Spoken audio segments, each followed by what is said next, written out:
Hi, I'm Rob Danisch. I'm a professor of communication studies at the University of Waterloo in Canada.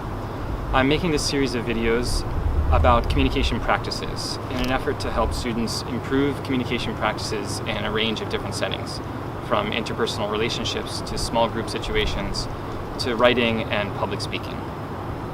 My hope is that these videos are a useful way to demonstrate some very specific communication practices. Before we get started though, I wanted to offer one video in which I try to explain what communication is, and I try and offer a set of questions that I think everyone should be asking when they're trying to improve their communication skills. I often hear employers and people say that communication skills are the most important thing that an individual can master in order to succeed in life or in the business world. But I wonder sometimes if people actually know what those communication skills are, or even what communication means. So I want to start by defining communication before we get into the practices. The first thing I want to note is that if you look up communication on Wikipedia, you'll notice that the entry that tries to define it is entirely wrong. That entry says communication is something like the exchange of information between two people. It's when one person conveys a piece of information to another person. The verbs convey and exchange and give and take are the central verbs used to describe the act of communication. There's a lot wrong with that definition. I just want to focus on the verbs used to describe it for starters. In the field of communication studies, we call the kind of communication described by Wikipedia the transmission model of communication. The transmission model has behind it the fundamental question, did you get it? It asks whether or not a package of information was successfully received after it was transmitted over a channel. That's not going to help you improve your communication skills. If you want to get better at communication, the first thing you need to know is that you need to stop asking, did you get it?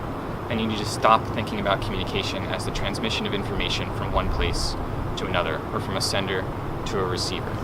I don't want to get into all of the philosophical reasons why that's wrong. I just want to merely state at the start that it's not going to help you improve if you think about communication that way. When you think about communication that way, you're thinking about what I would call the problem of communications.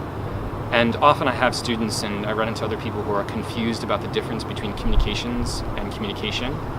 Communications refers to the massive systems of technology that transmit information from one place to another. It's what computer scientists do, it's what engineers do. They figure out how to transmit a signal over a distance. So your cell phone works and is able to receive YouTube videos, and you're able to watch those videos because of the technology of communications. The mistake is, and we often think that communications solves the problem of communication, or that the transmission of information, if it's done effectively, will solve the problem of communication. But that's a mistake. Engineers ask the did you get it question, but people skilled at communication don't. So we should stop asking did you get it, we should stop thinking about the problem of communication as a problem of communications, and start doing something else. And it's the something else that I want to talk about in these videos, and that I'll try and define in this last minute or so. Communication, if it's not transmission, is about answering the question, what effect have I had? Communication is a practice, and in particular it's a practice of producing effects in the world. There was a famous rhetorician from ancient Athens named Gorgias who wrote a treatise in which he said, words have the same effect as drugs on the body.